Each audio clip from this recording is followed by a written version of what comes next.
और मेरे वंदर हो गाओ, क्या हो रहे हैं तुम लोगों के हालचाल। उम्मीद करता हूँ कि सब लोग ठीक ठाक होंगे। आज इस वीडियो में मैं बात करूँगा रिफ्लेक्शन ऑफ साउंड की। ठीक है, रिफ्लेक्शन ऑफ साउंड। देखिए, एग्ज़ाम में जो आप लोगों का सिलेबस है, सिलेबस में आप लोगों का रिफ्लेक्शन ऑफ साउंड है। आप लोगों ने रिफ्लेक्शन ऑफ लाइट पढ़ा था, ठीक है, लॉज ऑफ रिफ्लेक्शन आप लोगों ने पढ़े थे। तो ठीक उसी तरीके से ये बनते हैं लॉज ऑफ साउंड, ठीक है, जो कि क्या किसके अंदर आएंगे, रिफ्लेक्शन ऑफ साउंड के अंदर आएंगे। अब एक बार याद करिए, जब प्रकाश का क्या होता था, रिफ्लेक्शन होता था, इसको हिंदी में शायद परावर्तन या कुछ भी एग्जैक्टली याद नहीं है मुझको, आप लोग एक बार कंफर्म कर लेना उसको कि रिफ्लेक्शन को क्या बोलते हैं। तो देखो, जब लाइट का रिफ्लेक्शन होता था तो उस समय हम लोग कुछ नियम पढ़ते थे, ठीक है। तो ठीक वैसे ही नियम किसके लिए हैं, साउंड के लिए हैं, यानी कि ध्वनि के लिए हैं। तो देखो होता क्या है आप लोगों का, अगर मैं बात करूं लॉज, ठीक है, ऑफ रिफ्लेक्शन की, यानी कि रिफ्लेक्शन के नियमों की अगर मैं बात करूं, तो ठीक जिस तरीके से लाइट का रिफ्लेक्शन होता था उसी तरीके से क्या होता है, इसका पहला नियम बनता है। तो पहला नियम क्या बनता है, देखो रिफ्लेक्शन ऑफ साउंड में, ठीक है, पहला नियम ये बनता है कि जो इंसिडेंट वेव है, मान लीजिए ये कोई ध्वनि तरंग है, ठीक है, कुछ इस तरीके से ये एक ध्वनि तरंग है। ये ध्वनि तरंग यहाँ पे को टकराती है, तो टकराने के बाद क्या होगा, ये रिफ्लेक्ट कर जाएगी कुछ इस तरीके से, ठीक है। मान लो किस तरीके से कर गई, ये इस तरीके से रिफ्लेक्ट कर गई, यहाँ को चली गई। तो पहला जो नियम बोलता है, पहला नियम क्या बोलता है कि देखो ये जो ध्वनि तरंग इस पे टकराई, इसको बोलते हैं इंसिडेंट वेव, ठीक है, इसको क्या बोलते हैं, इंसिडेंट वेव। तो इंसिडेंट वेव और टकराने के बाद इस तरीके से जो वापस गई, इसको बोलते हैं reflected wave,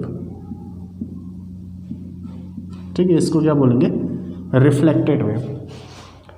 incident wave, reflected wave,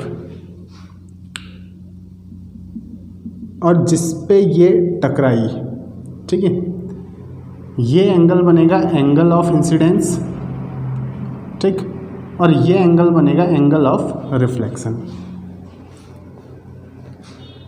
और ये जो लाइन होगी जो ठीक इन दो एंगल को बराबर भागों में बांटेगी, ये होती है, ठीक है, परपेंडिकुलर टू द प्लेन।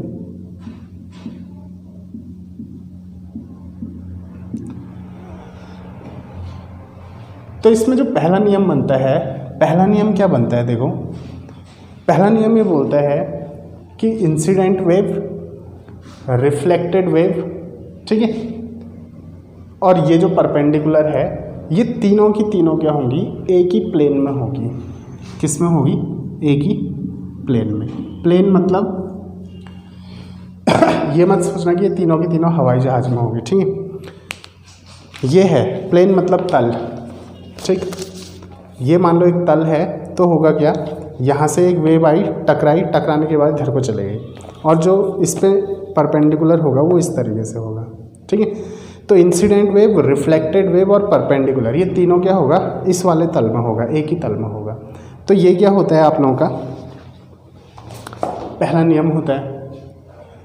और दूसरा नियम क्या होता है कि ये जो एंगल ऑफ इंसिडेंस है, ठीक है, एंगल ऑफ इंसिडेंस आई, ये किसके बराबर होगा हमेशा, एंगल ऑफ रिफ्लेक्शन आर के बराबर, ठीक है। एंगल आई बराबर क्या होगा, एंगल आर होगा। तो ये क्या है, ये सिंपल सा नियम है किसका, रिफ्लेक्शन का, कि अगर साउंड वेव रिफ्लेक्ट करेगी तो जैसे लाइट वेव रिफ्लेक्ट करती थी, ठीक उसी तरीके से क्या करेगी, साउंड वेव भी रिफ्लेक्ट करेगी, ठीक है। अब देखो, अब इसमें होता क्या है आप लोगों का कि जो साउंड का रिफ्लेक्शन है, अब लाइट का रिफ्लेक्शन कैसे होता था, जब लाइट किसी मिरर पे पड़ती थी, यानी कि किसी शीशे में पड़ती थी,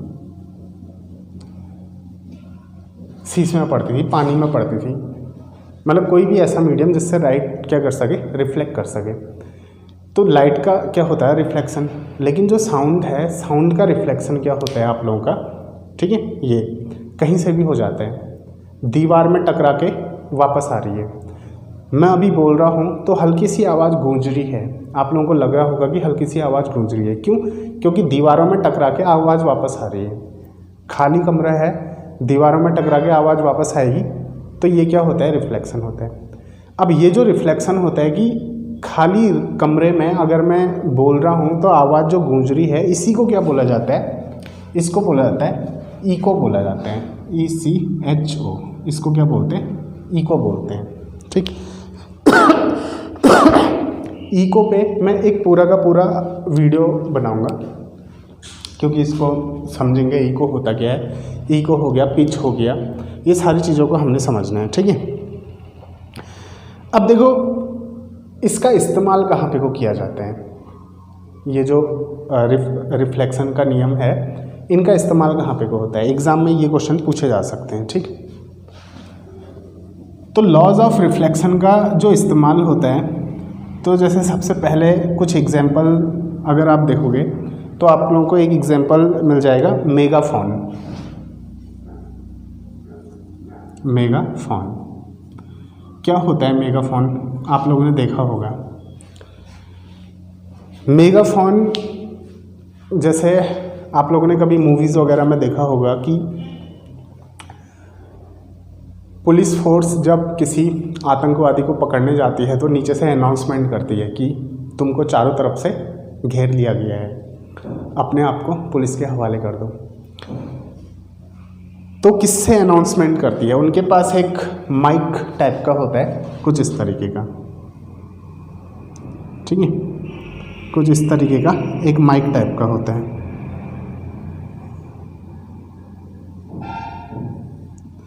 यहाँ से बोलते हैं और यहाँ से आवाज़ निकलती है, ठीक है।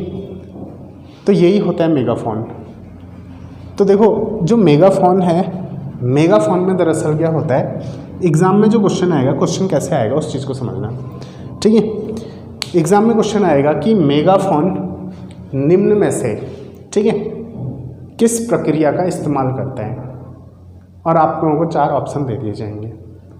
तो देखो ये इस्तेमाल करता है किसका, मल्टीपल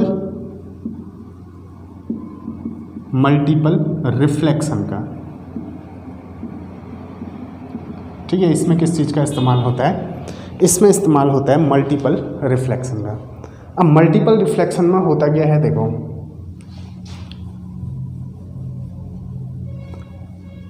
इसमें कुछ इस तरीके से काम होता है। इसको मैं थोड़ा सा यहाँ पे को बनाता हूँ इस तरीके से, ठीक है, खाली एक कॉलम टाइप का दिखा देता हूँ। देखो यहाँ से जब बोला जाता है तो आवाज़ क्या होती है, साउंड जो है, साउंड वेव ऐसे गई, मान लो यहाँ पे को टकरा गई, ठीक है।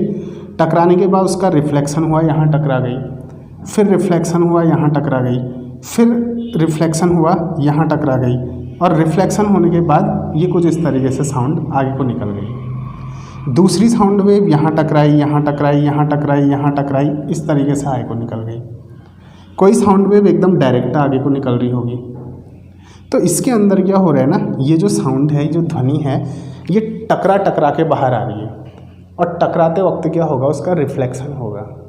तो यानी कि इसका क्या हो रहा है, रिफ्लेक्शन हो रहा है, और देखो बहुत ज़्यादा टाइम इसका रिफ्लेक्शन हो रहा है, तो इसलिए इसको क्या बोला, मल्टीपल रिफ्लेक्शन बोला। तो ये होता है, यहाँ से एक वेव आई, मान लो यहाँ टकराई, टकराने के बाद यहाँ टकराई, फिर यहाँ टकराई, यहाँ टकराई, यहाँ टकराई, इस तरीके से कोई दूसरी वेव ऐसे टकरा रही है। तो ये क्या है, मल्टीपल रिफ्लेक्शन है। तो ये जी मेगाफोन है, मेगाफोन किस पे काम करता है, मेगाफोन काम करता है मल्टीपल रिफ्लेक्शन पे काम करता है।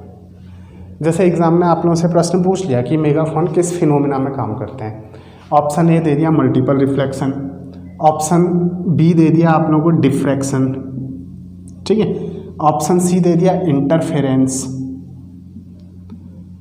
तो इस तरीके से 3-4 ऑप्शन दे देगा। तो आप लोगों को पता होना चाहिए मल्टीपल रिफ्लेक्शन क्या होता है। डिफ्रैक्शन क्या होता है, इंटरफेरेंस क्या होता है। अब ये डिफ्रैक्शन हो गया, इंटरफेरेंस हो गया, इतना हम लोगों ने देखना नहीं है, ठीक है। बस साउंड अगर हम लोग पढ़ रहे हैं तो फिर इसके बारे में हल्की सी नॉलेज होना ज़रूरी है, क्योंकि एग्ज़ाम में क्वेश्चन क्या होते हैं, एक दूसरे से जोड़ दिए जाते हैं। तो एक बार समझना, ये मल्टीपल रिफ्लेक्शन तो आप समझ गए, अब ये समझना डिफ्रैक्शन, ठीक है। डिफ्रैक्शन क्या होता है ये समझना। देखो, डिफ्रैक्शन होता है लाइट का या फिर साउंड का, किसी भी वेव का किसी एक नुकीली चीज़ से टकरा के अलग अलग दिशाओं में बिखर जाना। ये मान के चलो कि एक सूखी मिट्टी का एक, ठीक है, सूखी मिट्टी आप लोगों के पास है, सूखी मिट्टी का एक गोला आप लोगों के पास है, उसको आप दीवार से पटकते हो, दीवार से पटकोगे तो वो क्या होगा, टूट के अलग अलग दिशाओं में बिखर जाएगा। तो इसी तरीके से जब एक वेव किसी नुकीली चीज़ से टकरा के या फिर कहीं पे को टकरा के अलग अलग दिशाओं में बिखर जाती है, उसको बोलते हैं डिफ्रैक्शन, ठीक है। कुछ इस तरीके से, ये कोई एक नुकीली चीज़ है, यहाँ पर से एक वेव आई, साउंड वेव मान लो या फिर लाइट वेव मान लो, चलो अभी लाइट वेव ही मान लेते हैं, ठीक है। तो ये लाइट इस नुकीली चीज़ से टकरा के अलग अलग दिशाओं में क्या होगी, बिखर जाएगी। तो इसको क्या बोलते हैं, डिफ्रैक्शन बोले जाते हैं, ठीक है। अब होता क्या है, देखो आप लोगों ने कभी कार्टून नेटवर्क देखा होगा बचपन में, तो उसमें होता क्या था कि जो कार्टून होते थे, उन कार्टून्स के पास में जो तलवार होती थी, उस तलवार की जो धार होती थी, धार का जो नुकीला, ठीक है, सबसे टॉप वाला बिंदु होता है। मान लो ये तलवार है, ठीक है, तो इस तलवार का सबसे नुकीला बिंदु वो हमेशा चमकते हुए दिखाते थे। जैसे वो अपनी तलवार निकालेगा, उसका नुकीला बिंदु एकदम चमकेगा, ठीक है। क्यों होता है वो, लाइट के डिफ्रैक्शन की वजह से, क्योंकि लाइट उतनी ज़्यादा बिखरेगी जितना नुकीला पॉइंट होगा, उतना वो हर दिशा में बिखरेगी। इसीलिए बोलते हैं कि ब्लेड से ज़्यादा ब्लेड की धार चमकती है, तलवार से ज़्यादा उसकी धार चमकती है। क्यों, डिफ्रैक्शन की वजह से। एग्जाम में क्वेश्चन पूछ सकते हैं, ठीक। अब सवाल पैदा होता है कि लाइट का डिफ्रैक्शन ज़्यादा होता है या फिर साउंड का, ठीक है, ध्वनि का डिफ्रैक्शन ज़्यादा होगा या फिर लाइट का डिफ्रैक्शन ज़्यादा होगा। आप लोगों को मान लो एग्जाम में क्वेश्चन दे दिया कि निम्न में से सबसे ज़्यादा डिफ्रैक्शन किसका होगा, option A light, option B sound, option C infrared, option D ultrasonic, ठीक है। तो ध्यान देना, फिलहाल मैं साउंड की बात करता हूँ, ठीक। तो सबसे ज़्यादा जो डिफ्रैक्शन होगा लाइट और साउंड के केस में, ज़्यादा डिफ्रैक्शन होता है साउंड का। एक चीज़ बताओ, मैं इस कमरे में अगर बोल रहा हूँ ना, बगल वाले कमरे में सुनाई देगा, जबकि मैंने दरवाजे बंद कर रखे हैं। आप लोगों को नीचे रोड पे गाड़ियाँ चल रही है, उसकी आवाज़ आप लोगों को सुनाई दे रही है, उसकी हॉर्न की आवाज़ आप लोगों को सुनाई दे रही है, जबकि मैंने सारी खिड़कियाँ और सारे दरवाजे बंद कर रखे हैं। क्यों, कि डिफ्रैक्शन ज़्यादा है ना, टकराने के बाद कहीं से घूम घाम के साउंड अंदर आ जा रही है। लेकिन लाइट का ऐसा नहीं होता है, मैं खिड़की दरवाजे सब बंद कर दूँ, लाइट अंदर नहीं आ पाएगी, तो लाइट का डिफ्रैक्शन कम होता है, ठीक है। साउंड का डिफ्रैक्शन ज़्यादा होता है, इसलिए मैं कितना भी इसको क्लोज कर दूं, साउंड आनी ही आनी है। ये हो गया डिफ्रैक्शन।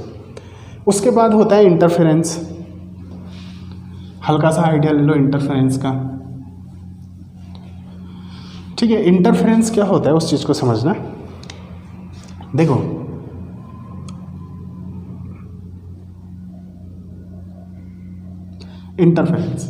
इंटरफेरेंस का मतलब होता है जब अलग अलग दिशाओं से, ठीक है, दो या दो से ज़्यादा वेव्स आके एक पॉइंट पे मिल जाती हैं, तो उसको क्या बोलते हैं, इंटरफेरेंस बोलते हैं। ये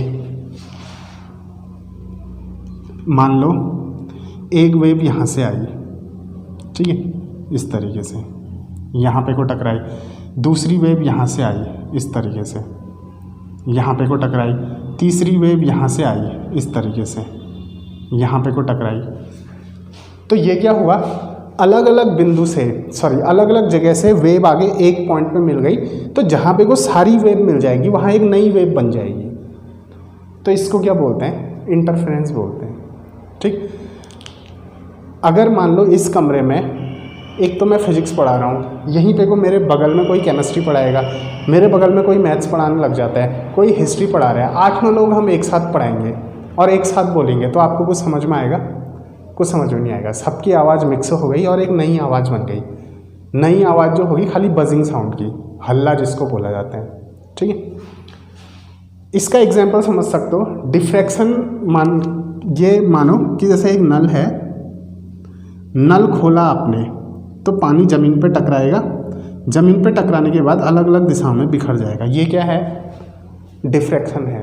और इंटरफेरेंस क्या हुआ? आपने एक बाल्टी लगा रखी है और आपके पास खूब सारे नल हैं, अलग अलग नलों से आप लोग इसमें पानी भरे जा रहे हो, तो ये क्या हुआ? इंटरफेरेंस हुआ, ठीक। तो जैसे एक एप्लीकेशन हमने पढ़ी कि रिफ्लेक्शन की, एक एप्लीकेशन ये है जो मेगाफोन है उनमें अप्लाई होता है। दूसरा, जो डॉक्टर्स के पास स्टेथोस्कोप होता है उस पे क्या होता है? मल्टीपल रिफ्लेक्शन का इस्तेमाल होता है, कुछ इस तरीके से होता है, ठीक है। डॉक्टर्स के पास ये, इनको वो अपने कानों में डालता है और यहाँ पर को क्या करता है कि जो पेशेंट है, ठीक है, उस पर लगाता है, बोलता है लंबी लंबी सांसें लो। तो ये क्या होता है, इसमें जो साउंड है वो भी किसके थ्रू जाती है? मल्टीपल रिफ्लेक्शन के थ्रू जाती है। तो ये भी किस पे आधारित होता है? मल्टीपल रिफ्लेक्शन पे आधारित होता है। तो उम्मीद करता हूँ कि ये वीडियो आप लोगों के समझ में आ गया होगा और मेरे टेलीग्राम चैनल से जुड़ जाओ, उसका लिंक मैं डिस्क्रिप्शन में दे दूँगा, ठीक है। कुछ दिन बाकी बचे हैं अभी, उसमें हम फिजिक्स वगैरह जो भी है लगभग पूरी कंप्लीट कर देंगे। तो मिलते हैं अगले वीडियो में। धन्यवाद, नमस्कार, और चैनल ज़रूर सब्सक्राइब कर देना।